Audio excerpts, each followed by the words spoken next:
Welcome to a day in history. Before we begin today's video, we want to tell you that it contains descriptions of sexual abuse and servitude.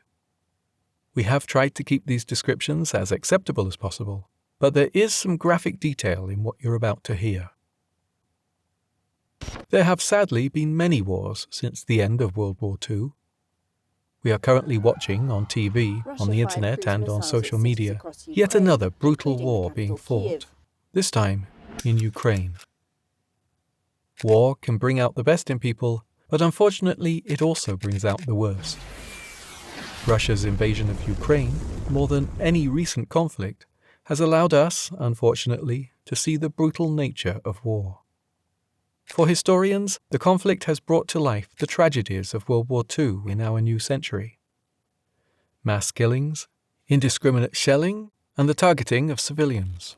Torture, filtration camps, the kidnapping of Ukrainian children to be raised in Russia as Russians, and rape.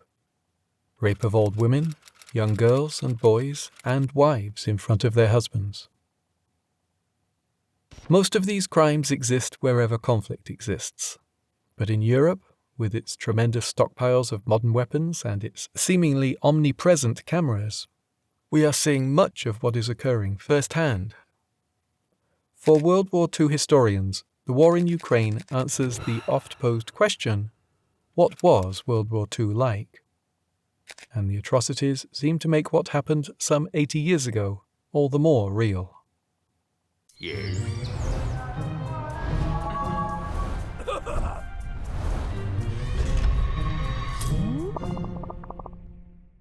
One of the most tragic stories of World War II is that of the comfort women, a polite name for the forced kidnapping or coercion of women and girls by the Japanese army to comfort their soldiers. As in many war crimes cases, comfort is a euphemism, for this was just a polite term for sexual slavery on a mass scale. Though records exist in Japan, China, Korea, Indonesia, the Philippines, Malaysia, and Papua New Guinea, they are partial and only tell part of the story that Japan, to this day, is reluctant to talk about openly. However, it should be said that over the last 2 decades, they have made a greater effort to both admit their army's guilt, apologize, and make some restitution, though many of the surviving comfort women believe it was not enough. Time has gone by, and most of the victims of this atrocity have passed on, but their memory remains in the national identity of countries occupied by Japan during World War II. It's not just that the children of the comfort women are well into their old age now as well. It's that very few comfort women were able to have children after the years of sexual abuse they endured.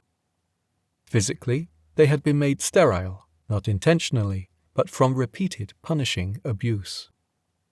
Mentally, many victims could not even fathom letting a man touch them again after what they had been through. Among the many things taken from these women was the common dream of having children and grandchildren. It's estimated that nearly 500,000 women were taken from their homes to service Japanese troops during the war.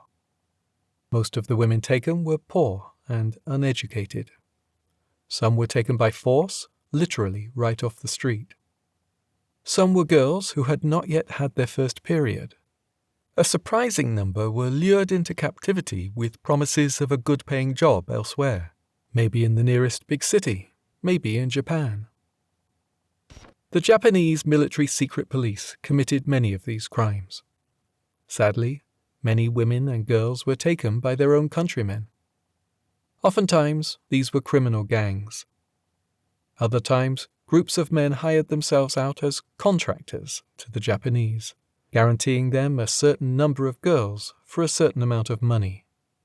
Some families unwittingly sent their daughters and sisters away, thinking they might have a better future elsewhere. One of the most unusual things about the taking of comfort women is that many were Japanese. The Japanese government in the late 1930s and 40s was fascist through and through and tried to model its attitudes on what it thought was the hyper-masculine culture of the samurai. The horrific seizure of comfort women had less to do with the subjugation and use of foreign populations for Japanese ends, and was more of a war on women. The Japanese word for comfort woman is weianfu, or comforting, consoling woman. This is hardly what it was for the women involved. Still, for historical accuracy, a small number of especially attractive women were the sole property of high-ranking Japanese officers and officials, and could possibly enjoy some of the better things in life, as long as they pleased their boss.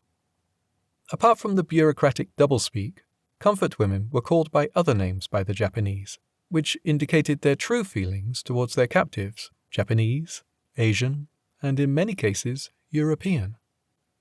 These European women were taken prisoner when the Japanese seized former European colonies in Asia. The degrading words used were public toilet, depositories, and on official lists as units of war supplies. It should not surprise you that many of these women and girls died while in captivity. Hunger, disease, beatings, hemorrhaging, shootings for disobedience, and more were all causes of death among these unfortunate women. Frequently, comfort women on death's door were forced out of what little shelter they had and were left to fend for themselves, often in a foreign land, but most of them died before that became an actual situation. There were many cases, especially in the Philippines, where many women and young girls who were taken were forced to pay for their own medical care should they contract a social disease. But of course, they had no money. They weren't paid for their services. You might be able to guess how bills were paid. The intent behind the comfort woman idea was to reduce the number of public rapes the Japanese committed in the conquered lands, not because they were concerned with the moral implications or the women who were victimized. No, it was only that politicians and officers realized that the public or barely concealed rapes of women were causing unrest in the occupied territories. By secreting women away, this was hoped to be avoided.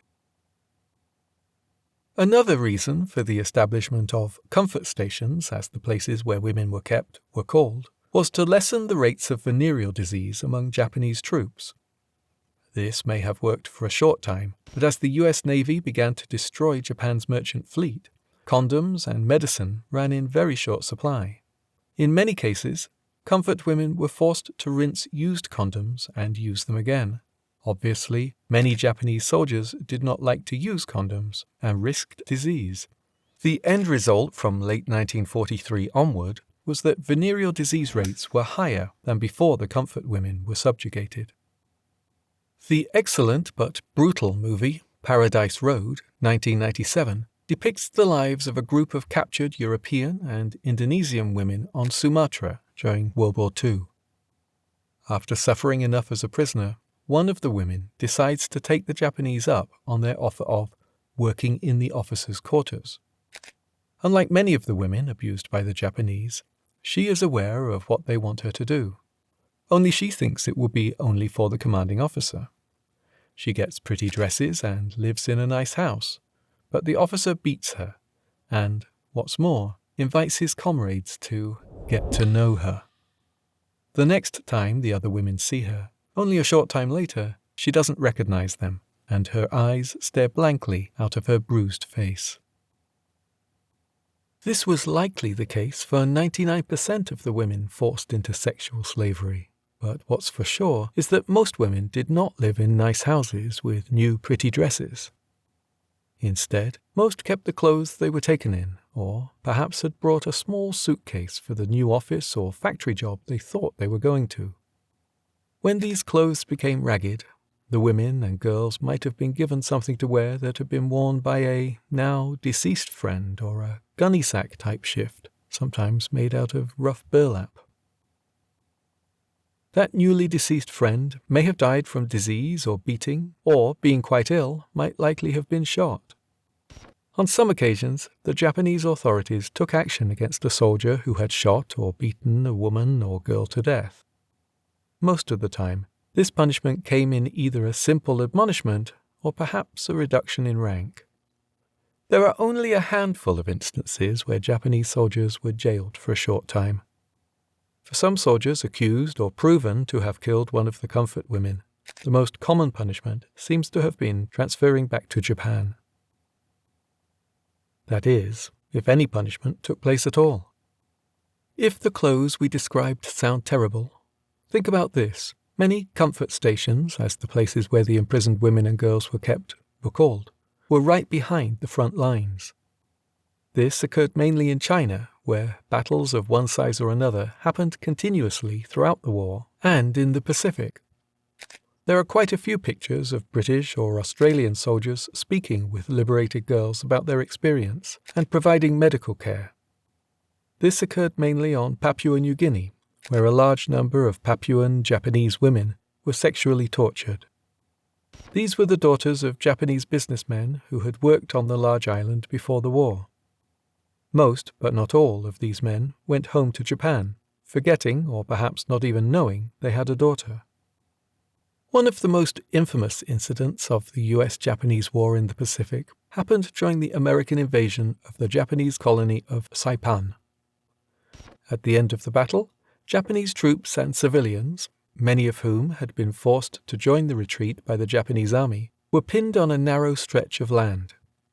In front of them were the US Marines, who many Japanese thought were cannibals and baby killers from the insane propaganda put out by the Japanese government.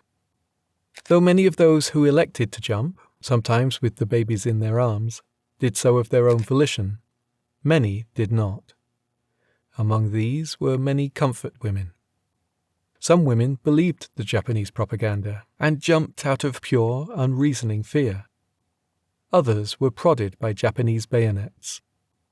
Others who refused to go had grenades exploded in their hiding places by Japanese soldiers bent on suicide and killing as many of them as possible. Much of the action on the infamous suicide cliffs of Saipan was filmed by marine photographers some distance away.